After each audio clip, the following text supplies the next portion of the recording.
Olá, boa noite, meu povo. Inicia agora nosso fórum, nossa fórum live virtual sobre a cultura, onde a gente vai debater. Vamos ouvir um pouco e logo em seguida vamos debater um pouco sobre cultura, sobre o fomento à cultura, a importância desse diálogo. Cultura não se faz, como nada na vida, né? Mas cultura não se faz sozinho. Né? Cultura se faz com participação, com diálogo. E é nesse sentido que a gente começa a nossa live. Pedagogo e promotor cultural, graduado em pedagogia e com formação técnica como animador sociocultural. Já esteve funcionário público e atuou em ONGs. É que ele colocou na primeira pessoa. Programas governamentais e empresas privadas nas áreas de educação social, socioambiental e assistência social. Em Bertioga contribuiu com diversas atividades, e contribui ainda, né? Diversas atividades, iniciativas artísticas e culturais, como os projetos Orla da Arte, Filmão de Terça e o Festival Curta Bertioga. Criou e manteve o movimento Nerd na BTV e hoje contribui com a organização da Oca dos Cinéfilos e do Sarau Arte Buriqui. Vocês, Rogério Schmidt. Olá a todos e todas, boa noite. Bom, difícil falar sobre formação e difusão depois de tantas falas riquíssimas como nós tivemos, né? Como o William adiantou, eu vou dividir o meu tempo de fala com ele. Espero, ao mesmo tempo que propor, né, na verdade, também provocar e quem está nos acompanhando, nos ouvindo, seja agora ao vivo, como depois, quem está assistindo depois, porque quando a gente fala nesses dois espectros, né, da cultura, que é a formação cultural e a difusão cultural, a gente está falando também de como a gente espera ou como a gente se empenha em que a sociedade enxergue a cultura, o fazer cultural de fato, né? Então, muito lembrado pelo Dair, pelo Tião no início, e depois reforçado pelas falas do Cadu e da Luísa, essa questão da hierarquia cultural, né? Eu entendo que esse processo de formação ele deve se iniciar primeiro com quem está na estrutura governamental, né? Muitas vezes quem está capitaneando a secretaria ou a diretoria, os espaços culturais deve ter uma formação permanente sobre cultura. Né? Não é simplesmente uma função, né, atuar com arte. Lembrando que aqui em Bertioga nós temos uma unidade do Serviço Nacional de Aprendizagem que trabalha com formação de agentes culturais, né? E não é muito clara, né? E não sei nem se existe de fato uma relação entre essa formação e os agentes que atuam no poder público, de fato, né? Além disso, como bem lembrado, a tradição de se trabalhar com os povos originários e tradicionais, incluindo aí os povos indígenas, caiçaras, quilombolas e todos os outros, é extremamente importante, né? Porque nessa formação tem que ser trabalhado principalmente com as questões esquematizadas, né? A gente ainda tem, por exemplo, sei lá, nas escolas, como foi bem lembrado pela, sei lá, Dia do Índio, né? Que precisa ser revisado desde o nome, Dia do Índio, né? E imagina trabalhar isso numa perspectiva de uma concepção do que é esse dia, do que pode representar um dia de luta dos povos indígenas, melhor, de como a população urbana e a população indígena, que também vive na cidade, elas podem se integrar nesses momentos. As formações dos agentes culturais e das pessoas que trabalham com cultura, ela poderia ser bastante focada sobre isso. E aí, num segundo momento, não, mas ao mesmo passo, quem nos representa no Conselho de Cultura, né? Em vários conselhos, mas em destaque em Conselho de Cultura. Lembrando que nenhum de nós nasce conselheiro municipal, né? Nós aprendemos e nos dispomos a ser conselheiros municipais.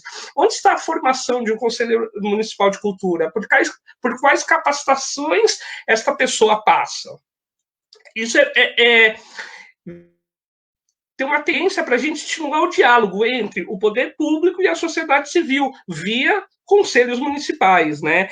Os conselhos, eles acabam muitas vezes não representando, né, legitimamente a população. Quantas artistas estão hoje no Conselho de Políticas Culturais da cidade? Sejam artistas que vivem exclusivamente da produção artística ou tem uma, né, complementar, né? Exerce uma função complementar enquanto artista.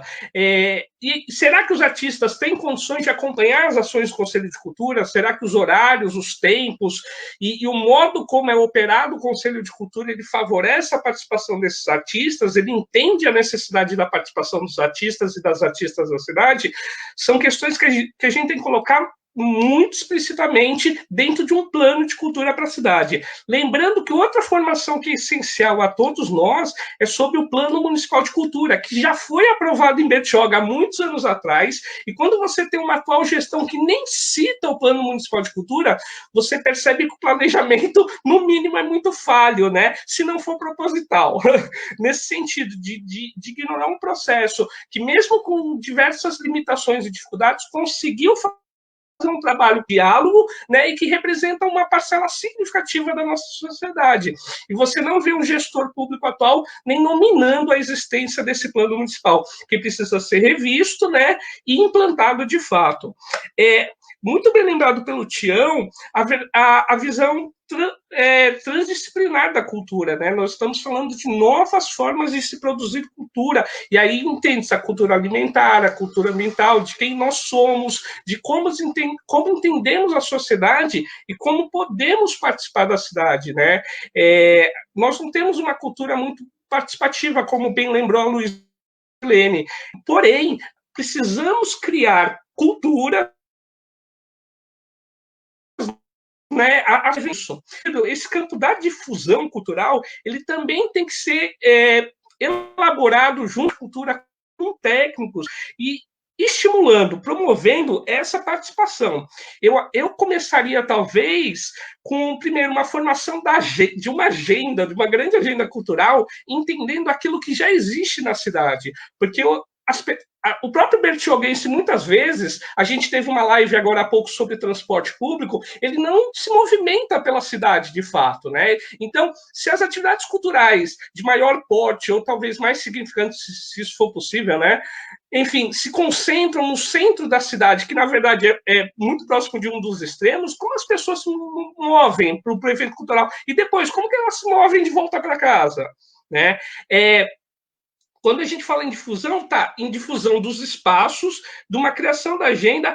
Eu iria até um pouco mais longe, promovendo, inclusive, essa mobilidade urbana durante os eventos. Então, nós temos diversos espaços culturais e momentos de produção artístico-cultural na cidade durante o ano que, infelizmente, não são tão valorizados quanto deveriam. E aí tem o próprio espaço da nossa colega, né, que falou agora há pouco, e agora José, lá em Guaratuba, a própria Vila da Mata, né, nós já tivemos a Casa do Mestre em Indaiá, o Cultural Sambaquis ali próximo do centro, né? Como que as pessoas se mobilizam para esses espaços? Né? Como que elas se locomovem do ponto da sua casa até... Eu acredito que deveriam ter para esses eventos, para esses momentos, inclusive um transporte público que levasse a pessoa. Vai ter uma noite cultural lá no bairro do Guaratuba. Então, tem uma linha especial para o evento que leva e traz a pessoa. De preferência, se houvesse tarifa zero. Mas mesmo se não for viável, se houvesse só a existência dessa mobilidade, já favoreceria muito a participação e presença das pessoas nesses eventos. E essa agenda, ela não deve ser, como já foi dito, que tem essa questão da hierarquia cultural. Por exemplo, se a gente pegasse o mês de junho, que é o mês das festas juninas, a gente poderia, por exemplo, começar com a tradicional, para muitas pessoas, pelo menos, a Quermesse Underground, que é realizada pelo movimento de rua, né? Ali o pessoal do Instituto Possipar, feito ali no Ralph, na Praça dos Esportes Radicais. Ao mesmo tempo, tem diversos outros espaços que também fazem suas comemorações juninas, que dá uma agenda conjunta, cada um no seu final de semana, por exemplo, né?